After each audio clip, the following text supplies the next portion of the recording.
The stars stretched endlessly outside the observation deck of Horizon's Dawn, a massive human colony ship that floated in orbit around Kepler 842b. Captain Jake Morrison stood with his hands clasped behind his back, staring at the planet below. Its blue and green surface reminded him of Earth, though he had not seen his homeworld in nearly 3 years. "Captain, the Zelthian diplomatic vessel has entered our space," said Commander Paul Chen, walking up behind him. "They will dock in 20 minutes. Jake nodded slowly.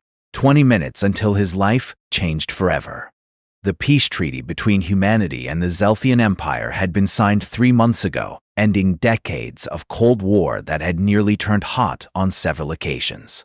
Jake himself had commanded human forces during the Battle of Crimson Nebula, where both sides lost thousands of lives over a disputed mining colony. Neither side won that battle. They simply stopped fighting when they ran out of ships. Now the Zelthians wanted peace, and apparently they wanted to seal that peace with a marriage to him. "Have you met her before?" Paul asked quietly. "Never," Jake replied. "I have seen her picture. That is all." The photograph had shown a tall woman with pale lavender skin and dark violet hair that fell past her shoulders. Her eyes were large and luminous, colored like liquid gold. She wore formal robes covered in intricate patterns that Jake could not decipher. Her expression in the photo had been blank, almost cold. "The men are talking," Paul said carefully. "They say the Zelthians are mocking us, sending a princess to marry a military captain instead of someone with political power." Jake had heard the rumors too. In Zelthian culture, marriages between noble families were transactions of power and genetic legacy. Their empire valued bloodlines above almost everything else. For them to send a princess to marry a simple ship captain seemed like an insult wrapped in diplomatic paper. "Let them talk," Jake said. "We have peace. That matters more than pride." Paul smiled slightly. "You are a better man than most, Jake." The docking bay was prepared for the arrival. Lisa Grant stood near the medical scanning equipment, checking her instruments for the 3rd time. She was a xenobiologist who had studied alien species for 15 years, but she had never examined a Zelthian up close. The Empire had kept their people isolated from humanity, even during trade negotiations. "Nervous?" asked Lieutenant Karen Hayes, the ship's medical officer. "Excited," Lisa corrected. "We know so little about their biology. This could advance our understanding by decades." "If she agrees to be scanned," Karen pointed out, "the treaty requires medical evaluation for anyone staying on human vessels long-term," Lisa said. "She has to agree." The Zelthian ship approached like a crimson blade cutting through space. It was smaller than Horizon's Dawn, but clearly built for speed and combat. Its hull bore markings that Lisa recognized as royal insignia. The ship docked with barely a sound, its advanced technology making the connection seamless. Jake stood at attention in his formal uniform, dark blue, with silver insignia marking his rank and commendations. Behind him stood a small honor guard, 12 crew members, who represented the ship. Paul stood to his right, while Lisa and Karen waited to his left. The airlock hissed open. A wave of cool air flowed out, carrying a scent like rain and metal. 3 Excelthian guards emerged first, each one nearly 7 feet tall and wearing armor that seemed to shift colors in the light. They carried weapons that hummed with barely contained energy. Then she appeared. Princess Velara Keshtari was taller than her photograph suggested, standing at least 6 feet. Her skin was indeed pale lavender, smooth and unmarked. Her violet hair was bound in an elaborate style that exposed her long neck. She wore robes of deep purple and silver that flowed around her like water. Her golden eyes swept across the docking bay, taking in everything with a look that Jake could only describe as resigned contempt. Behind her walked Ambassador Theron, a male Zelthian with dark blue skin and silver eyes. His expression was carefully neutral, but Jake caught something that looked like amusement in those strange eyes. "Captain Morrison," Theron said in perfect English, his voice deep and melodic. "May I present Princess Velara Keshtari, 3rd daughter of Empress Sharakor, Jewel of the Crimson Sands, and your betrothed." Jake stepped forward and bowed slightly as protocol demanded. "Princess Velara, welcome to Horizon's Dawn. We are honored by your presence." Velara's golden eyes fixed on him. For a moment, she said nothing. Then she spoke, her voice softer than he expected, but edged with bitterness. I am certain you are. She did not bow. She did not smile. She simply stood there like a statue carved from living stone. The silence stretched uncomfortably. Paul cleared his throat. Lisa stepped forward. Princess, I am Dr. Lisa Grant. As part of the integration protocol, we will need to conduct some medical scans. Nothing invasive, I assure you. Just basic biology readings to ensure your health and safety aboard our vessel. Valara's eyes shifted to Lisa. Very well. Let us complete your tests so you may satisfy your curiosity about my inferior biology. Lisa blinked, caught off guard. I did not mean to imply anything about inferiority, Princess. Of course not, Valara said flatly. Shall we proceed? The next hour was awkward at best. Lisa ran her scans while Valara stood perfectly still, answering questions with single words or silence. Jake tried to make conversation, asking about her journey and whether she needed anything for her quarters. She responded with cold politeness that made it clear she wanted no friendship from him. Finally, Ambassador Theron departed with the guards, leaving Valara alone on the human ship. Jake offered to escort her to her quarters personally. They walked through the corridors in silence. Crew members stopped and stared as they passed. Some whispered. Jake ignored them, but he saw Valara's jaw tighten. I apologize for the attention, Jake said quietly. Most of them have never seen a Zelthian before. They stare because they wonder what joke the Empire has played on their captain. Valara replied, her voice barely above a whisper. Jake stopped walking. What do you mean? Valara turned to face him, and for the first time he saw something other than cold pride in her eyes. He saw pain. I am infertile, Captain Morrison. Broken, unable to produce heirs. In my culture, I am worthless. My people sent me here because they find it amusing that humanity received their garbage in exchange for peace. Her voice remained steady, but her hands trembled slightly. So, enjoy your prize, human. You have married a defective princess. Before Jake could respond, she turned and walked into her quarters. The door slid shut between them with a soft hiss. Jake stood in the corridor, stunned. He had expected political complications. He had expected cultural differences. He had not expected this crushing sadness in a woman who had been given to him like unwanted cargo. Behind him, Lisa appeared, holding a datapad. Her face was pale. Jake, she said urgently, we need to talk about those scans. Now. Lisa led Jake to the medical bay, glancing over her shoulder twice to make sure no one followed them. The ship's corridors were quiet during night cycle, with only a few crew members on duty. Jake's mind raced with possibilities, none of them good. Had the scans revealed some disease? Some biological weapon hidden in Valara's cells? What did you find? Jake asked as the medical bay doors closed behind them. Lisa set her datapad on the examination table and pulled up a holographic display. Complex genetic sequences rotated in the air, colored strands twisting around each other in patterns Jake could not understand. The Zelthian doctors were wrong, Lisa said simply. Valara is not infertile. What? She is not infertile, Lisa repeated, her fingers dancing across the hologram to highlight certain sections. At least, not in the way they think. Her reproductive system is perfectly healthy. The problem is compatibility. I do not understand. Lisa took a deep breath. Zelthian biology is complex. Their genetics require very specific matching between partners. From what I can tell, Valara's genetic markers do not align with any typical Zelthian male profile. In their species, this means she cannot conceive. They diagnosed her as broken. But she is not? No, Lisa said, and now excitement crept into her voice. Jake, her genetic structure has something I have never seen before. There are adaptive sequences, dormant genes that can activate in response to compatible foreign DNA. The Zelthian doctors never looked for this because they only tested compatibility with their own species. Jake felt his heart beating faster. Are you saying what I think you are saying? Human and Zelthian DNA are far more compatible than anyone realized, Lisa said. Our base genetic structure has surprising similarities.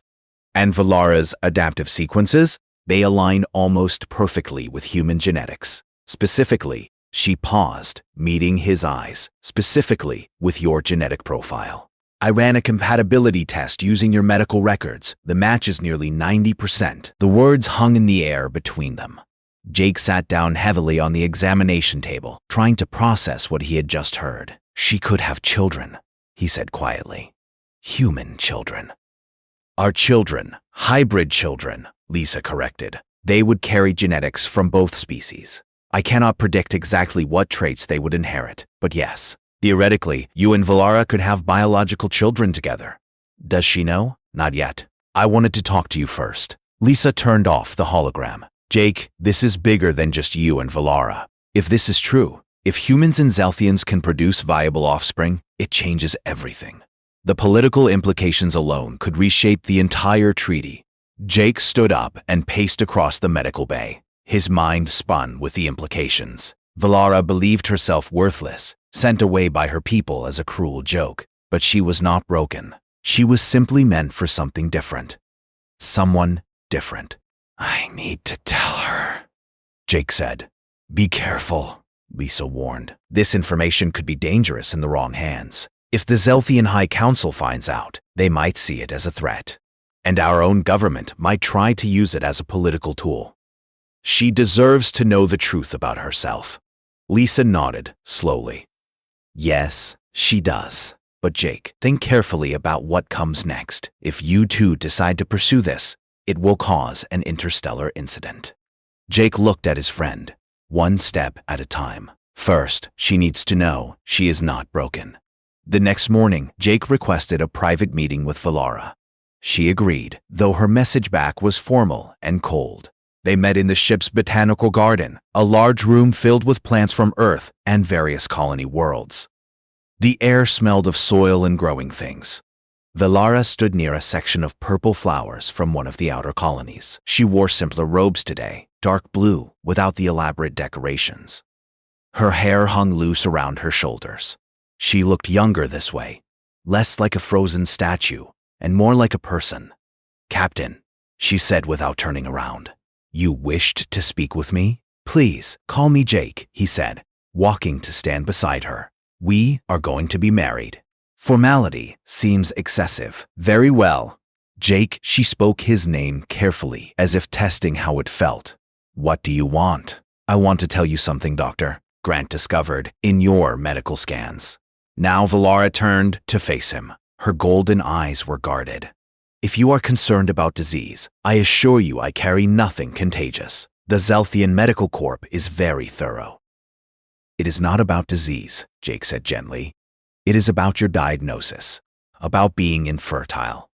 Valara's expression hardened. I see. You wish to discuss the terms of our arrangement. Let me be clear, Captain. I cannot give you heirs. I cannot give you children. If your government requires offspring as part of this treaty, you should request a different bride. Valara, listen to me, Jake interrupted. The Zelthian doctors were wrong. She blinked. What? You are not infertile. Your reproductive system is healthy and functional. The problem was never with you. It was compatibility. You are incompatible with Zelthian males, which is why you could not conceive with your own species. Valara stared at him, her face unreadable. That is impossible. I was tested by the finest physicians in the Empire. Multiple times. They tested you against Zelthian genetics only, Jake explained. They never considered that you might be compatible with other species, with humans. The silence that followed was profound. Valara's hands gripped the fabric of her robes. Her breathing quickened. You are saying I could have children? With you? Doc Grant believes so. She found genetic markers in your biology that align with human DNA. The compatibility between us is remarkably high. Jake took a careful step closer. You are not broken, Valara. You never were. Valara turned away from him abruptly. Her shoulders shook. For a moment, Jake thought she was laughing, but then he heard the sound and realized she was crying. Deep, wrenching sobs that she tried desperately to muffle. 15 years, she whispered. 15 years I have believed myself defective, useless, a shame to my family and my people. They looked at me with pity or contempt. My own sisters would not speak to me at formal gatherings. My mother sent me away to spare herself the embarrassment of my presence. Jake wanted to comfort her, but did not know if his touch would be welcome. I am sorry. I cannot imagine how painful that must have been. And now you tell me it was all a lie? Valara's voice rose. That I was exiled because no one thought to test beyond our own species? Yes, Jake said simply. I am sorry. Valara wiped her eyes with her hands, smearing the tears across her lavender cheeks. When she turned back to him, her expression was a mixture of anger, grief, and something that might have been hope. Why are you telling me this? Why not keep it secret? You could have sent me back and requested a different bride, one who could give you status and political connections. Because it is the truth, Jake said, and because you deserve to know it. What you do with this information is your choice. She studied his face for a long moment. You are different from what I expected. The report said you were a warrior, ruthless in battle. But you have been nothing but kind to me since I arrived.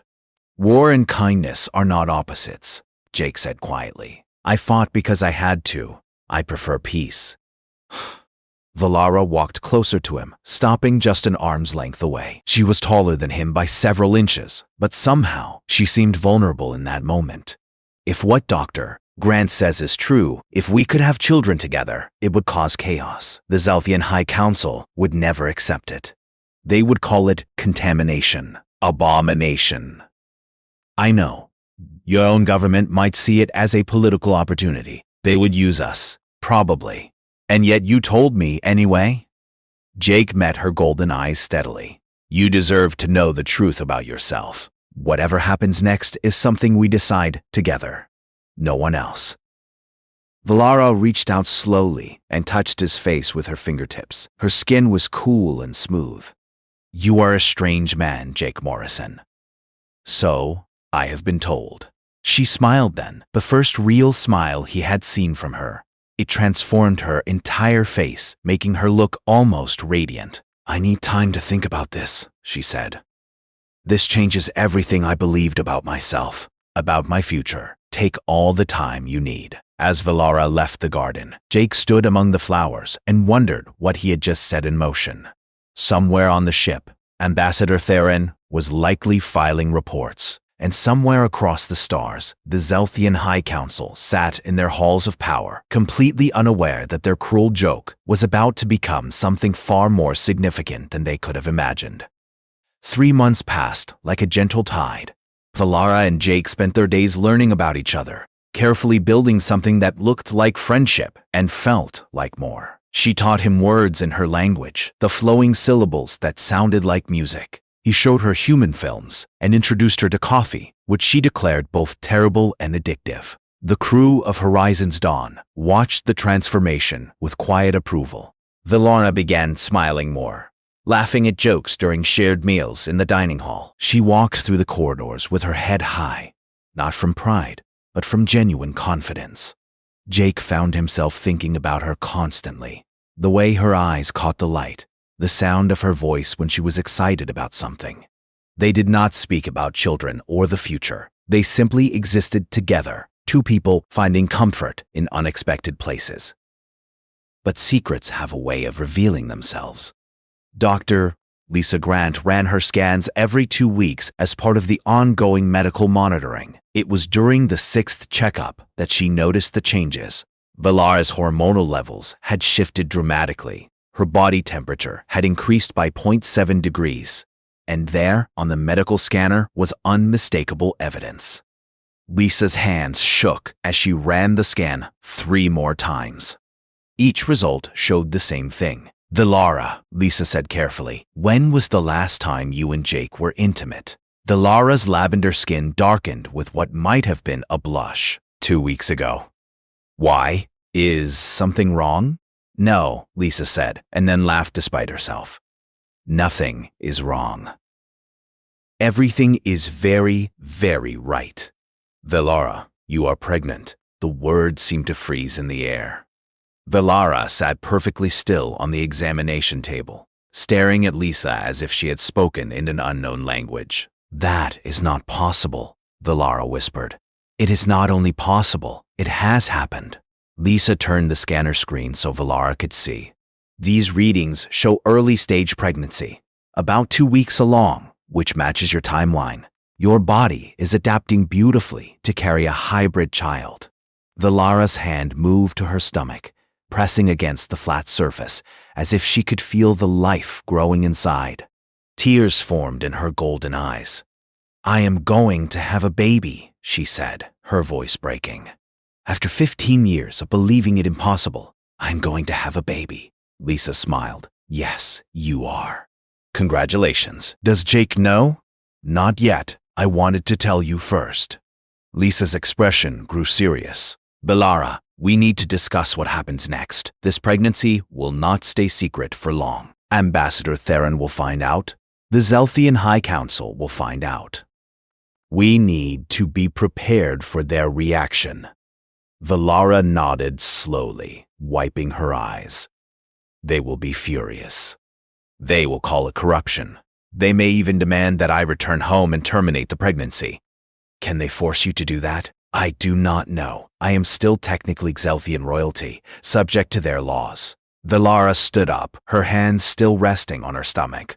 But I will not give up this child. I will die before I let them take this from me. Lisa squeezed her shoulder gently. We will protect you. Jake will protect you. You are not alone in this. That evening, Valara told Jake in the privacy of his quarters. He sat down heavily on his bunk, staring at her with an expression of pure wonder. You are certain? He asked. Lisa confirmed it. We are going to have a child, Jake. He stood up and pulled her into his arms, holding her tightly. She felt him trembling against her. I never thought I would be a father, he said against her hair. I never let myself imagine it. My life has been the military, one ship after another.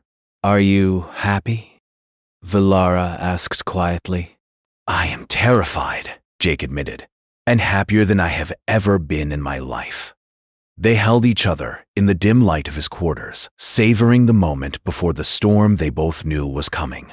The secret lasted another month. Valara's pregnancy progressed faster than a human pregnancy would have. Lisa theorized that Zelthian gestation periods were shorter, perhaps only 6 months instead of 9. Valara began showing physical changes that could not be hidden forever. Ambassador Theron noticed first. He appeared at Jake's office one morning, his silver eyes cold and sharp. Captain Morrison, I require access to Princess Valara's medical records, Theron said without preamble. Those records are confidential, Jake replied carefully. Why do you need them? The princess has been behaving strangely. She avoids my presence. She has missed 3 diplomatic check-ins with our embassy, and I have noticed physical changes that concern me. Theron leaned forward. I am responsible for her well-being. If she is ill, I must know. She is not ill. Then what is wrong with her? Jake met the ambassador's gaze steadily. Nothing is wrong with her. She is perfectly healthy. Theron's eyes narrowed. You are hiding something. Before Jake could respond, his communication panel chimed. It was Lieutenant Danny Price from the bridge. Captain, we have an urgent situation. Admiral Richard Cole is on secure channel from Earth Command. He says it is Priority Alpha. Jake stood up. I need to take this call. Ambassador, we can continue this conversation later. Theron did not move. This is not over, Captain. Admiral Cole's face appeared on the screen in Jake's private office, his expression grim.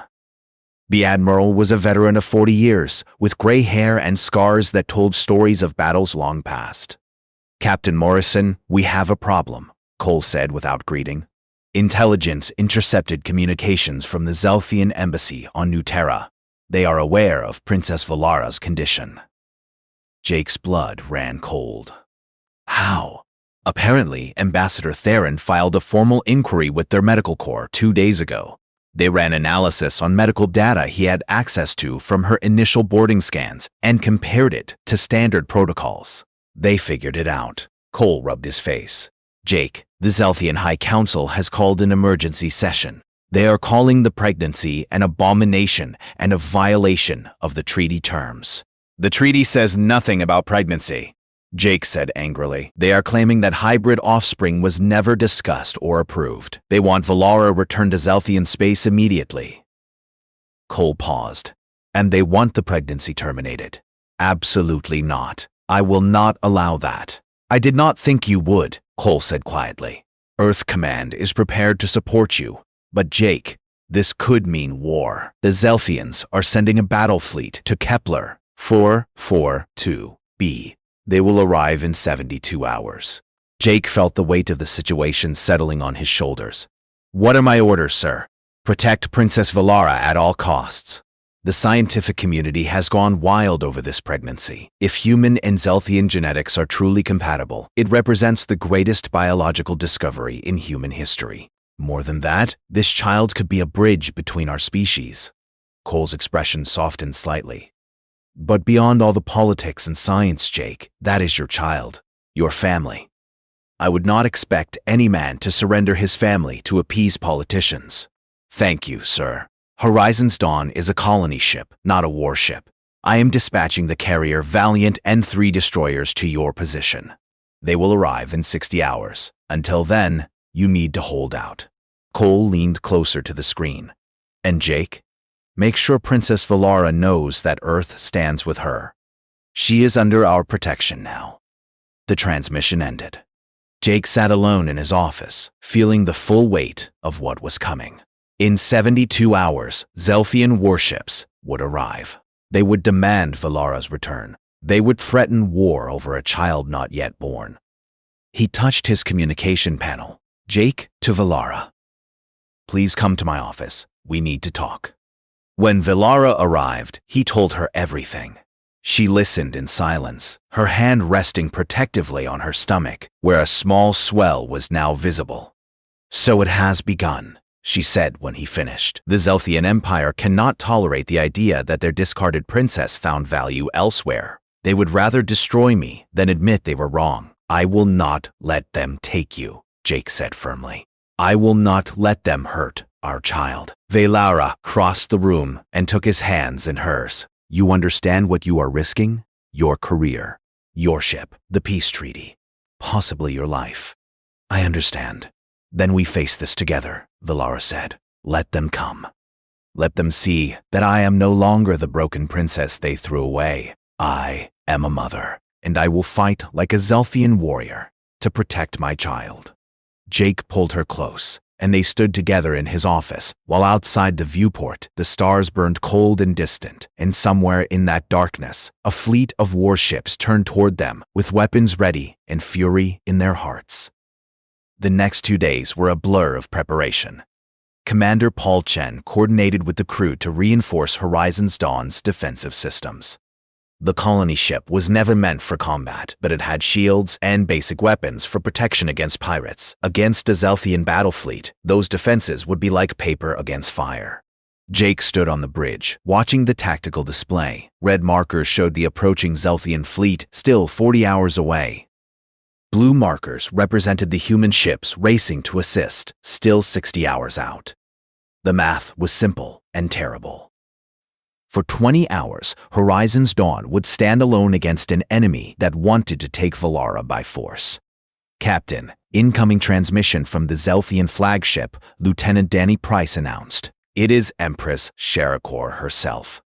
Jake straightened his uniform, put her through. The main screen flickered to life, showing a woman who looked like an older version of Valara. Empress Sherakor had the same golden eyes, the same elegant features, but her lavender skin was marked with intricate tattoos that signified her rank and achievements. She wore armor of deep crimson and black, and a crown of twisted metal rested on her silver hair. Captain Morrison, the Empress said, her voice carrying the weight of absolute authority. I am certain you know why I am coming.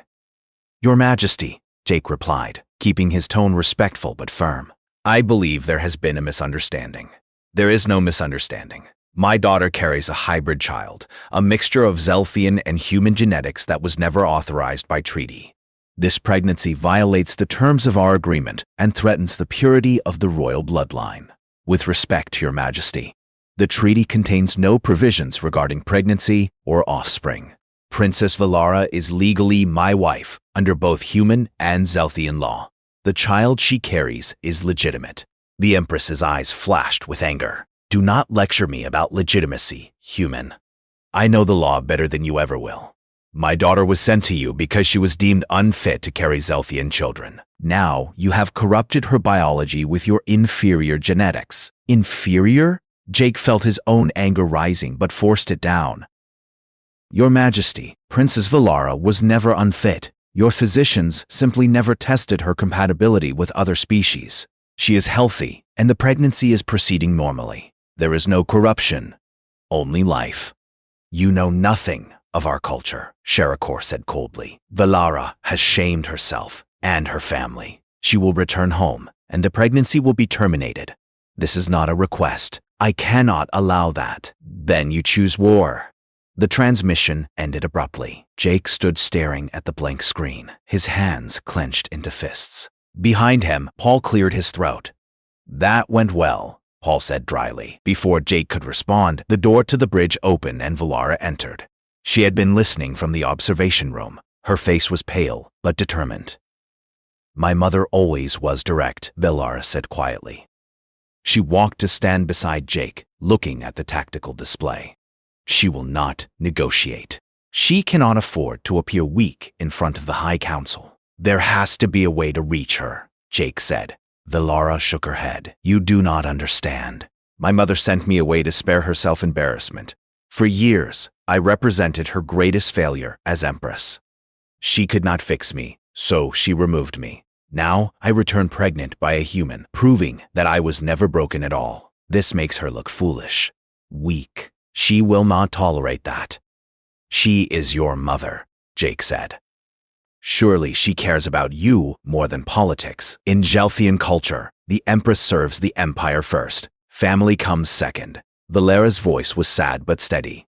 I learned that lesson long ago. The hours crawled past with agonizing slowness. Valara spent much of her time in the medical bay with Lisa, who monitored the pregnancy obsessively.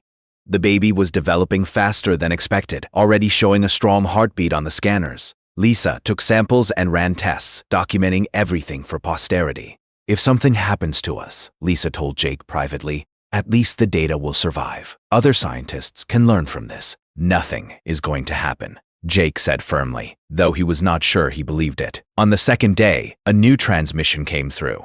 This time, it was not from the Empress. The identifier showed it came from a Zelthian ship within the approaching fleet, but on a secured channel that bypassed official communications. This is General Korath of the Imperial Guard, said the Zelthian male who appeared on screen. He had dark blue skin marked with scars from old battles, and his silver eyes were sharp with intelligence. I request private audience with Princess Valara. It concerns her safety. Jake looked at Valara, who had gone very still. I know him, she whispered.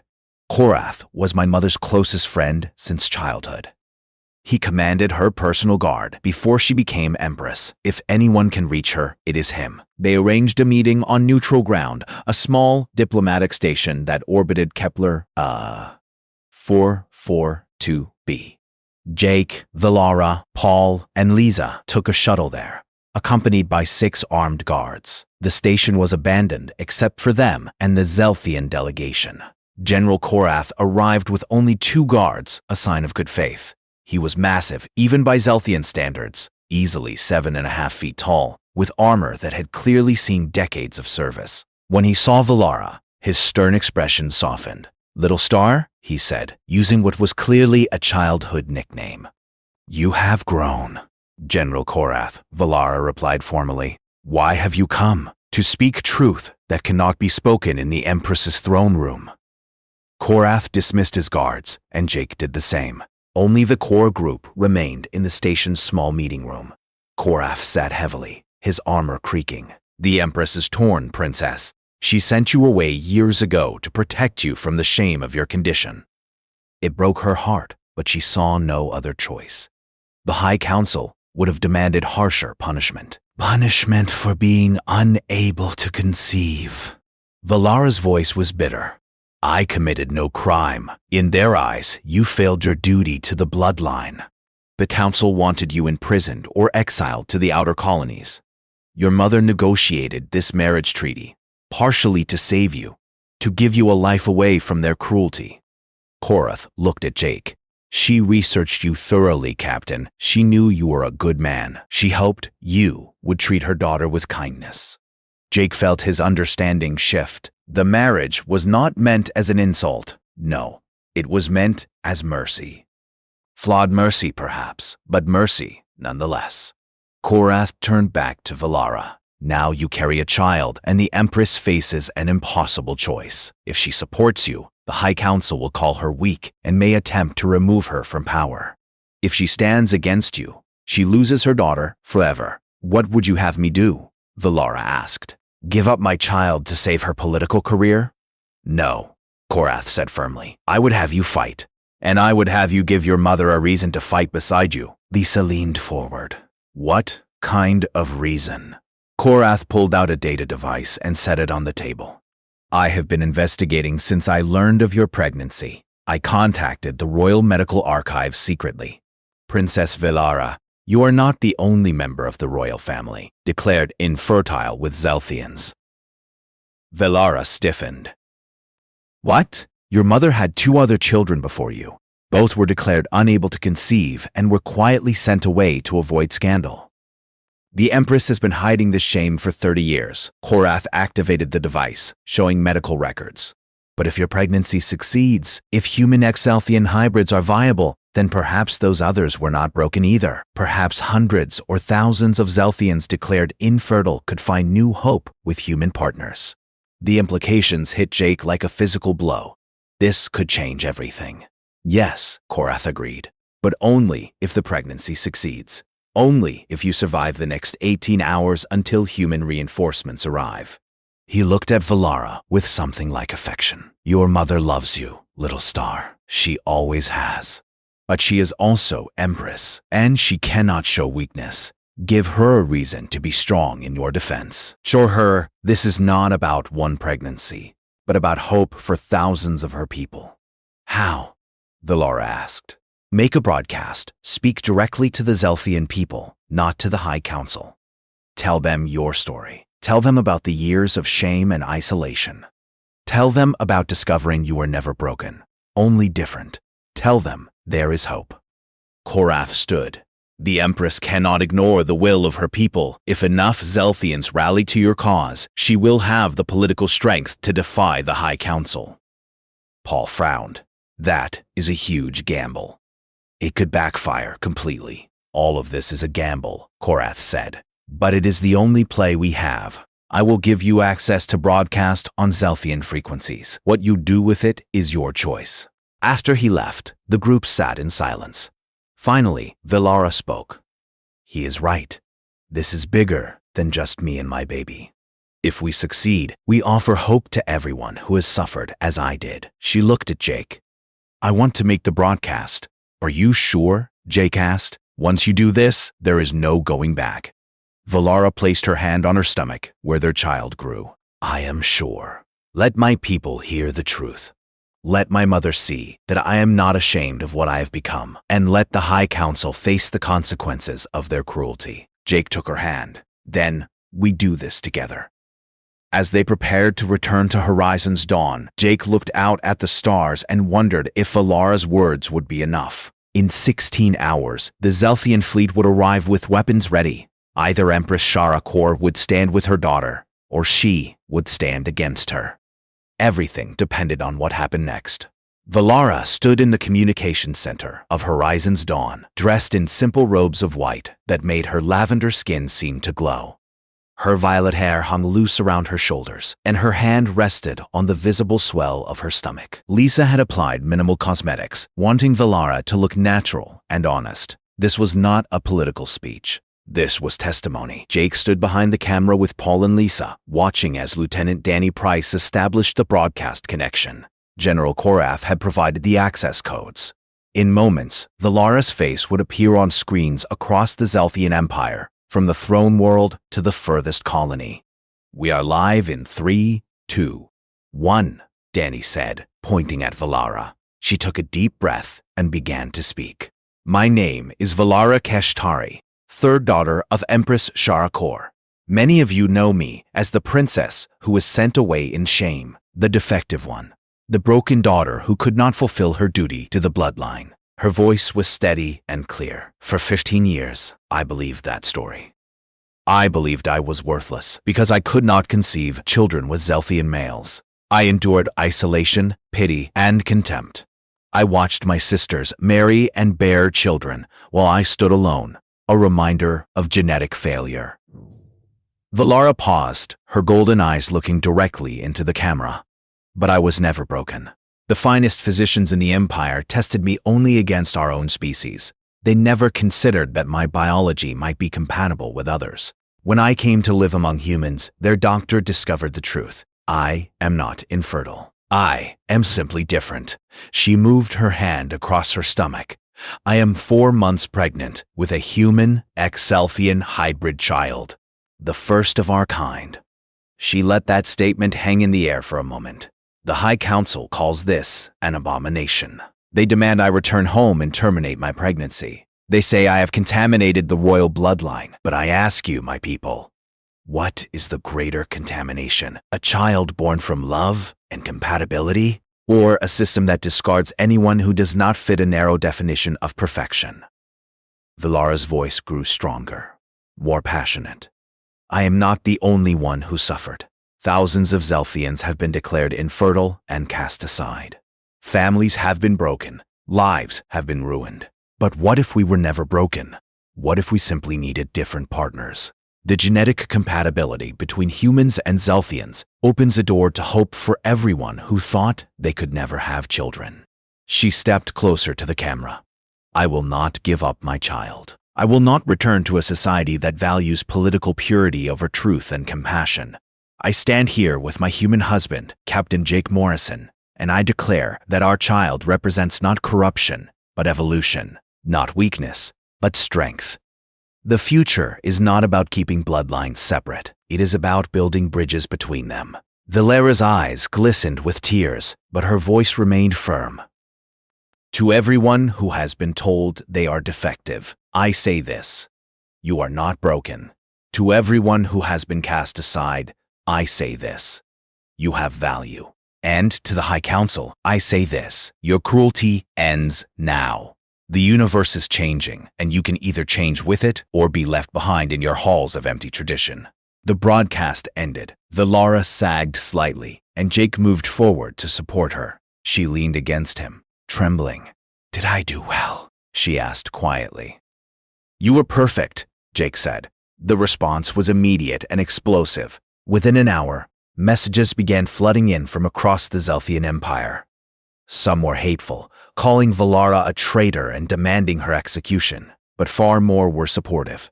Zelfians who had been declared infertile sent messages of hope and gratitude. Families who had lost members to the shame of genetic incompatibility reached out with tears and prayers. On the Zelfian social networks that Lisa monitored, the conversation shifted dramatically. Hashtags supporting Valara trended across multiple worlds. Groups formed advocating for genetic testing with other species. The younger generation especially rallied behind the idea of hybrid families, but the Zelfian fleet continued its approach. 12 hours until arrival, the Empress had not responded to the broadcast. Jake was on the bridge when the labor pains started. Valara had been resting in their quarters when she called for Lisa, her voice tight with pain. By the time Jake reached the medical bay, Valara was on the examination table, her face pale and sweating. It is too early, Lisa said, her hands moving quickly across medical instruments. She is only 4 months along. The baby is not fully developed. What is happening? Jake demanded, taking Valara's hand. Hybrid pregnancies develop faster, but this is still premature. The stress from the broadcast, the emotional strain, it may have triggered early labor. Lisa injected Valara with something that made her breathing ease slightly. I am going to try to stop the contractions, but Valara's biology is fighting me. Her body wants to deliver this baby now. Can the baby survive? Valara gasped between contractions. I do not know, Lisa admitted. I have never delivered a hybrid infant before. No one has. Lieutenant Karen Hayes rushed in with additional medical staff. The medical bay became a flurry of activity. Jake stood beside Valara, feeling utterly helpless as she gripped his hand hard enough to hurt. Hours passed in a blur of pain and desperate medical intervention. Lisa managed to slow the contractions but could not stop them entirely.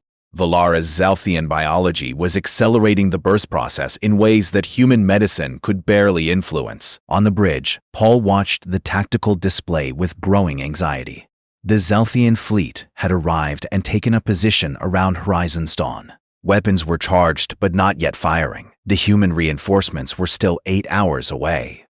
"Captain Morrison," came the Empress's voice over the communication channel. "I know my daughter is in labor. I can monitor her biological signs from my ship. Allow me to send my medical staff to assist." Paul looked at the communication panel, uncertain. "Sir, should I patch this through to you?" In the medical bay, Jake heard the message through his communicator. He looked at Lisa, who was covered in sweat and clearly struggling. "I need help," Lisa admitted. "Excelfian biology is too different. I am guessing at half of this." Jake made the decision. Allow the Empress's medical team to board, but they come unarmed and under guard. 20 minutes later, 3 Zelthian physicians entered the medical bay, their robes marked with medical symbols. They moved with efficient grace, immediately beginning to work alongside Lisa and Karen. They brought instruments that interfaced with Valara's biology in ways human technology could not. The senior physician, a female with deep purple skin, examined Valara carefully. "The child is in distress. The hybrid genetics are causing complications in the birth canal. We need to perform an emergency extraction." "Like a cesarean section?" Lisa asked. "Similar. We will need to combine Zelthian and human surgical techniques." The physician looked at Jake. "There are risks to both mother and child, but without intervention, we will lose them both." "Do it," Jake said without hesitation. The surgery took 3 hours. Jake was not allowed in the operating area, so he paced in the corridor outside, watching through the window as the medical teams worked together. Zelthian and human physicians moved in synchronized precision, their techniques blending into something entirely new. Finally, the door opened. The senior Zelthian physician emerged, carrying a small bundle wrapped in soft cloth. She pulled back the fabric to reveal a tiny face. The baby had Valara's golden eyes and lavender skin, but her features were softer, more human in shape. Tiny wisps of dark violet hair covered her head. She was impossibly small, but she was breathing. And when Jake touched her cheek, she turned toward his finger. "A daughter," the physician said softly. "Underweight and premature, but stable. She will need intensive care for several weeks, but I believe she will survive." Jake felt tears streaming down his face. "And Valara?" "The surgery was successful. She is weak, but recovering. You may see her." Valara lay on the medical bed, pale and exhausted, but smiling. When she saw Jake holding their daughter, her eyes filled with tears of joy. "She is beautiful," Valara whispered. "She is perfect," Jake agreed, placing the baby carefully in Valara's arms. "What should we name her?" Valara looked down at the tiny face, studying every feature. "Hope," she said finally. "Her name is Hope Morrison Kashtari, because she represents hope for so many." The medical bay door opened again, and this time it was not a physician who entered. Empress Sharakor stood in the doorway, still wearing her battle armor, but with her helmet removed. Her face was wet with tears. "Mother," Valara said, surprised. The Empress crossed the room and looked down at her grandchild. For a long moment, she said nothing. Then she reached out and gently touched Hope's small hand. The baby's fingers wrapped around one of the Empress's fingers instinctively. "But 15 years ago, I sent you away to protect you from cruelty," Sharakor said, her voice breaking. "I thought I was being merciful. Instead, I was a coward. I let them make you feel worthless when you were never anything but precious. Mother, No, let me finish." The Empress looked at Valara directly. "Your broadcast reached millions. Already, 300 Zelthians declared infertile have requested testing for human compatibility. The younger generation is demanding reform. Even some of the High Council members are reconsidering their positions." She smiled sadly. "You did in one speech what I could not do in 30 years of ruling. You changed our entire culture's perspective." "What happens now?" Jake asked carefully. Sharakor straightened. and for a moment she was fully the Empress again. Now I return to the throne world and formally recognize this child as my legitimate granddaughter and heir to the royal line. I will propose a new treaty with humanity that includes provisions for hybrid families and genetic compatibility testing. Those who oppose me in the High Council will find themselves facing the will of the people, which you have turned strongly in favor of change. She looked at Jake with new respect. Captain Morrison, you have given my daughter something I could not. You gave her truth, acceptance, and love. For that, you have my gratitude and my blessing. The Empress leaned down and kissed Valara's forehead, then touched Hope's tiny head with infinite gentleness. Raise her well, my daughter. Raise her to bridge our worlds. 5 years later, Jake stood on the terrace of their home on New Unity, a colony world established specifically for human Exalfian families. The garden below was filled with bioluminescent flowers from the Zelfian homeworld, growing alongside roses from Earth. Their colors mixed in the twilight, creating patterns of light that danced across the grass. Hope ran through the garden with a group of other children, both human and Zelfian and hybrid. Her laughter rang out clear and bright. She had grown into a beautiful child with her mother's golden eyes and her father's smile. Her lavender skin darkened slightly in the sun, and her violet hair bounced as she chased her friends.